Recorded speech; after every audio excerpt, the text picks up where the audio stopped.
بسم اللہ الرحمن الرحیم نحمدہ ونصلی علی رسولہ الکریم اما بعد 15 روزہ اسلامی عقائد کورس کا تیسرا عنوان ہے اسلام کیا ہے۔ اسلام ایک دین ہے، اسلام ایک مذہب ہے، اور صرف دین نہیں، اسلام دین فطرت ہے۔ فطرت کسے کہتے ہیں؟ کہ انسان اپنے دائیں بائیں کے ماحول سے متاثر ہوئے بغیر، یہ دیکھے بغیر کہ میرے گھر والے کیا کر رہے ہیں، میرے والدین کیا کر رہے ہیں، ہمارے معاشرہ کیا ہے، ہمارے محلے دار کیسے ہیں، اس سارے ماحول کا اثر لیے بغیر اس کے اندر جو اللہ تعالیٰ نے ایک صلاحیت رکھی ہے، اس صلاحیت کی بنیاد پر ایک بات کو قبول کرے۔ تو اسلام دین فطرت ہے۔ اگر انسان دائیں بائیں کے ماحول سے متاثر نہ ہو، نہ اسلام کا ماحول ہو نہ کسی اور چیز کا ماحول ہو، یعنی نہ وہاں مسلمان ہو نہ کوئی اور مذہب والے لوگ ہوں، تو اپنی اندرونی فطرت کی بنیاد پر انسان دین اسلام کی طرف کھینچتا ہے۔ تو اسلام جو ہے وہ دین فطرت ہے۔ دین کسے کہتے ہیں؟ زندگی گزارنے کا ایک طریقہ، کہ انسان نے اس دنیا میں جتنا وقت گزارنا ہے وہ کس طریقے سے گزارنا ہے۔ اسلام کا لفظی معنی ہے سر جھکا دینا، تابع بن جانا۔ تو اسلام دین ہے اللہ تعالیٰ کی طرف سے۔ اس کا معنی ہوگا کہ اپنے آپ کو مکمل طور پر اللہ تعالیٰ کے حوالے کر دینا، اور ہر پہلو سے اللہ تعالیٰ کا تابع فرمان بن جانا۔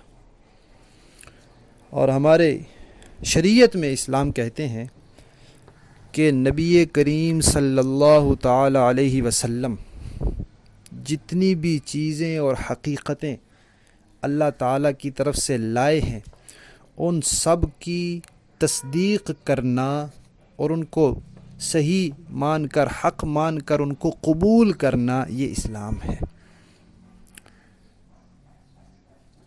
اسلام زندگی گزارنے کا ایک طریقہ ہے، اس کو ہی کہتے ہیں ضابطۂ حیات۔ حیات کہتے ہیں زندگی کو۔ تو زندگی گزارنے کا ایک طریقہ ہے، اور محض طریقہ نہیں، یہ ایک ایسا ضابطۂ حیات ہے جو اس دنیا میں کامیابی کی ضمانت بھی دیتا ہے اور آخرت کی ہمیشہ کی کامیابی کی ضمانت بھی دیتا ہے۔ ایسا طریقہ جو یہ ضمانت دیتا ہے آپ کو کہ آپ یہ طریقہ اختیار کر لیں، 100% یقینی بات ہے کہ آپ دنیا میں بھی کامیاب رہیں گے اور آخرت کی ہمیشہ والی زندگی میں بھی کامیاب رہیں گے۔ ایسا طریقہ صرف اسلام۔ اور دنیا میں بہت سے مذاہب ہیں، ایسے مذاہب بھی ہیں جو اللہ تعالیٰ کی طرف سے آئے، لیکن اسلام کے علاوہ جتنے بھی آسمانی مذاہب اس وقت دنیا میں ہیں، سب میں تبدیلی ہو چکی ہے، تحریف ہو چکی ہے، ان کے معاملات بدل چکے ہیں، ان کی چیزیں اپنی اصل صورت پر باقی نہیں رہیں۔ اس تبدیلی اور تحریف سے محفوظ صرف دین اسلام ہے۔ اب انسان سوچ لے کہ بھئی جو چیزیں جیسے اللہ تعالیٰ نے نازل کی تھی ویسے نہیں رہیں، مجھے ان کو اپنانا چاہیے، یا وہ مذہب جو جیسے اللہ تعالیٰ نے بھیجا تھا ویسے ہی ہے وہ اپنانا چاہیے۔ یہ اصلی ہے، خالص ہے، وہ بناوٹی ہیں، ملاوٹی ہیں۔ تیسری بات یہ ہے کہ دلائل کی روشنی میں اب برحق دین صرف اسلام ہے۔ اللہ تعالیٰ نے قرآن پاک میں فرمایا ہے کہ اللہ کے نزدیک دین صرف اسلام ہے۔ ان الدین عند اللہ الاسلام۔ اور اللہ تعالیٰ فرماتے ہیں وَمَن يَبْتَغِ غَيْرَ الْإِسْلَامِ دِينًا فَلَن يُقْبَلَ مِنْهُ۔ جو اسلام کے علاوہ اب کوئی دین لائے گا اس کی طرف سے قبول ہی نہیں کیا جائے گا۔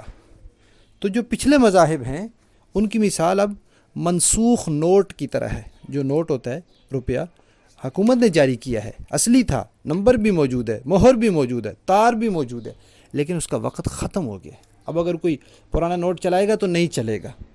اب جو رائج نوٹ ہے، اس وقت چلتا نوٹ ہے، وہی چلے گا۔ تو اس وقت کا جو چلتا سکہ ہے وہ اسلام ہے، اور باقی جو ہیں وہ منسوخ ہو گئے۔ اسلامی شریعت کے 2 بڑے حصے ہیں۔